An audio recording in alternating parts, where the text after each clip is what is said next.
d'Ousmane Sonko qui se prépare à l'horizon? Oh, tout est possible, M. Gabriel Adonant, tout est possible, mais ce que nous voudrions, ce que nous devons exiger comme la coalition qui soutient Sonko est en train de le dire, et comme nous avons aussi analysé, nous avons conclu, c'est que ce dossier est vraiment vide, et s'il n'est pas vide, alors il manque plusieurs éléments substantiels à apporter au dossier. Et serait la condition sine qua non. Vous voyez, cela se voit plus ou moins clairement qu'il n'y aura ni règlement à l'amiable, ni un bon procès.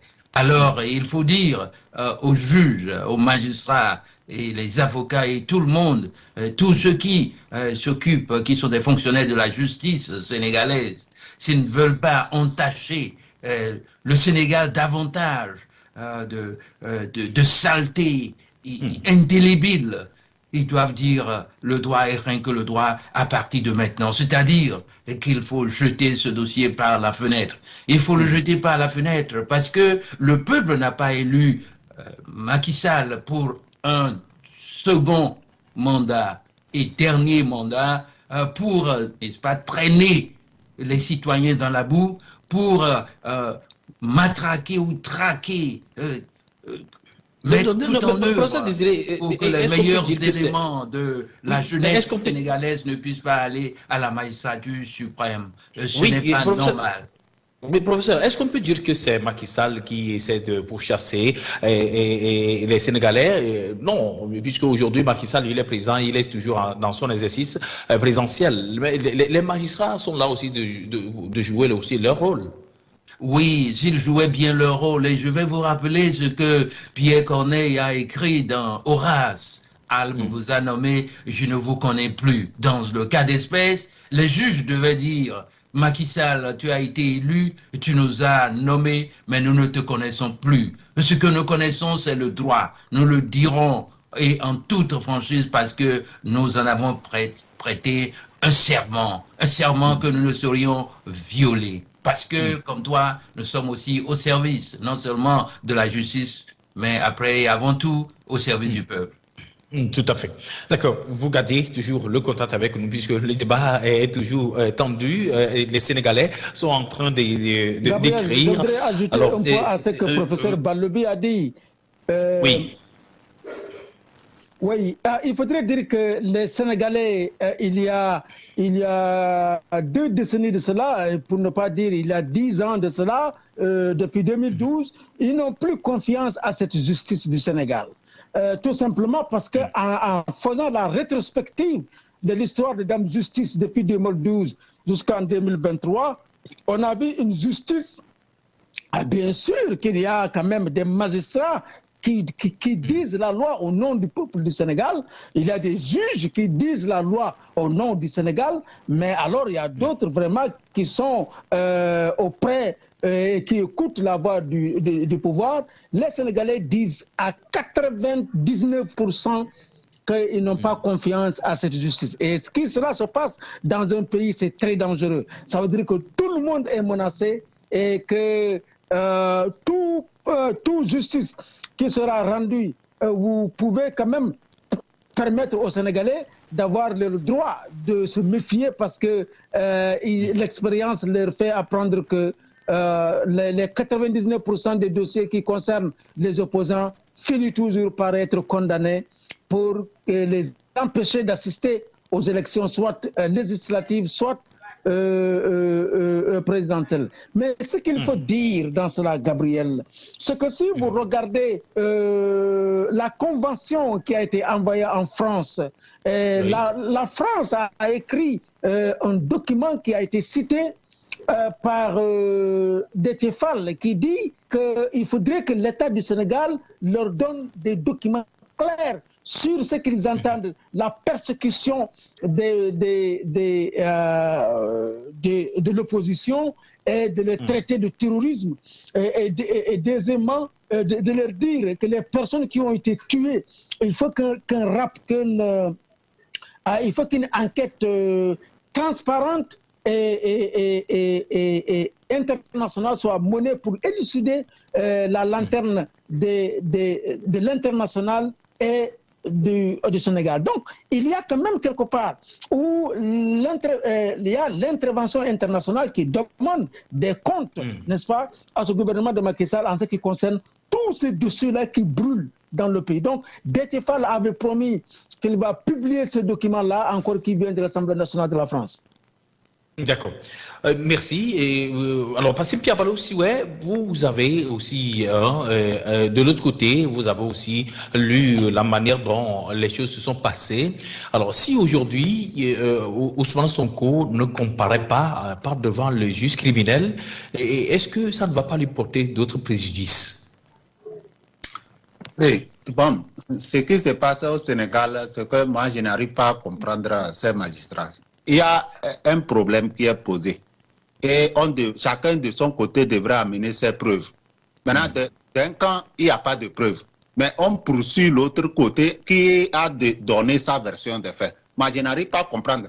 Et de deux, si aujourd'hui, nous sommes dans un univers numérique, dans leur salle de gymnase ou de massage où on dit qu'elle a été violée, mais où se trouvent ces vidéos et on n'arrive pas à mettre Ousmane Sonko devant les faits accomplis et on le poursuit seulement par le biais de la justice. Ça devient un acharnement total. Et donc, c'est une honte et une humiliation de la conscience africaine à travers ces hommes-là qui se disent maîtres, mais ils ne maîtrisent rien. Et ils sont en train de déambuler ça et là pour honir le peuple sénégalais et le peuple africain en général. Et donc, ces genres de faits démontrent clairement que c'est un système ou mieux, la justice est sous la coupole de Macky Sall et de la France-Afrique en général. Et donc, c'est dire clairement qu'ils sont en train de faire tout possible pour qu'ils puissent passer autrement, soit s'ils n'arrivent pas à éliminer Ousmane Sonko physiquement, c'est qu'ils puissent passer par tous les moyens en prison, l'empoisonner ou le faire quelque chose d'incongru. Donc, c'est ça l'Afrique. Parce que quand toujours je compare la France-Afrique et le système en place en Afrique, c'est signaler clairement que c'est l'assassinat sommaire de nos leaders qui a toujours caractérisé notre relation avec la France. Et donc, aujourd'hui, quand on voit ces satrapes reptiliens défiler ça et là pour aller aux États-Unis et comment l'appelle-t-on en France, ça voudrait dire tout simplement qu'ils sont en train de faire les défilés devant leurs maîtres. Et on a vu à une rencontre aux États-Unis, Macky Sall qui s'est transformé en un boy qui tirait la chaise à Joe Biden, qui n'a même pas fait signe de remerciement. Ça, c'est une humiliation. En quoi Joe Biden le dépasse alors que tous sont des présidents? C'est cette bassesse morale et cette soumission devant l'homme blanc qui fait qu'on considère tous les Africains comme des lâches et des incapables. Alors que tous les Africains ne sont pas ainsi. Et donc nous voulons redorer le blason de notre Afrique à travers une autre image qui reflète la justice qui était représentée par la MAT, qui veut dire la vérité, justice et la fraternité. Et donc aujourd'hui, le peuple sénégalais doit être debout, tout comme tout le peuple africain, derrière cette justice incongrue pour lui dire qu'on ne peut pas accepter cette démarche assassine. D'accord, merci bien passé, Pierre Balechoué. Moussafa, je crois que vous êtes toujours avec nous. Alors, quelle a été maintenant la réaction des avocats d'Ousmane Sonko? Jusqu'alors, bon, il n'y a pas eu une réaction d'information, bien d'un point de presse avec les avocats d'Ousmane Sonko qui les défendent? Non, mais les avocats d'Ousmane Sonko n'ont rien dit jusqu'à présent, mais ce qui est sûr... Allô, Moussafa? Mais ce qui est sûr, oui, Gabriel. Oui, vous nous recevez bien. Allez-y, maintenant ça vient. Oui, je dis bien que les avocats d'Ousmane Sonko n'ont rien dit, mais ils sont en train de travailler. Vous savez que c'est un pool d'avocats. Ils sont en train de travailler sur cette affaire-là et que le temps venu, je pense qu'ils feront face à la presse. Mais ils n'ont rien dit pour le moment. Mais toujours, il faut savoir, Gabriel, qu'il y a le plus grand juge au Sénégal, c'est la population. Cette population a déjà donné son verdict. Le verdict, c'est quoi? c'est que ça soit la puissance de la loi, mais la population c'est-à-dire force reste à la population et non force reste à la loi, parce que la loi est rendue au nom du peuple. Donc voici ce qui s'est passé, ce qui se passe maintenant, mais les avocats d'Ousmane Sonko certainement vont se prononcer si peu de temps, dès qu'ils finissent de faire ce qu'ils sont en train de faire. La deuxième chose que je voulais préciser un peu, Gabriel, c'est le lieu où s'est passé ce viol, c'est-à-dire que à Sweet Beauté, le maçon, pardon. La salle de massage Sweet Beauté aujourd'hui est transformée à un bâtiment de R+2 ou R+3, je ne sais pas. Et donc, s'il faut, sur le plan juridique, repartir sur le lieu pour faire la reconstitution du fait, ça sera difficile, n'est-ce pas? Ni les avocats Ousmane Sonko, ni du côté de la justice du Sénégal pourrait faire des reconstitutions. Donc ce bâtiment n'existe plus. Il n'y a rien, il n'y a aucune trace. C'est tout simplement aujourd'hui un bâtiment de R+3 donc, qui est là. Donc ça veut dire que derrière ce procès, derrière tout ce brouhaha, n'est-ce pas, un tollé par rapport à ce dossier, il y a quelque part une connotation politique. Tout à fait. Donc là, le rôle revient finalement aux avocats de relever ce point dans leur élément de réponse pour la défense, bien sûr, de leurs clients. Alors, professeur Désiré Balbi, en fait, le lieu de crime, ou bien le lieu, oui, exactement, comme le tribunal le qualifie comme c'est un crime, le lieu de viol dont on parle aujourd'hui, ce lieu-là a été transformé d'une modernisation qu'on ne peut pas dire aujourd'hui. Oui, ça fait vraiment mal au cœur et puis ça fait honte à la fois à M. Gabriel Adonant.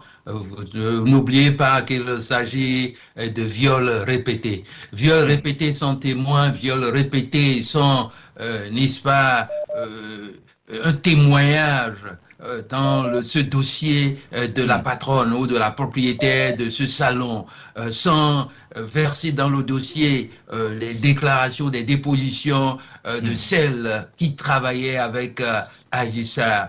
De toutes les façons, on en a parlé suffisamment. Et ce que je voudrais dire, c'est que le Sénégal, quand même, c'est le pays des Diop, après tout.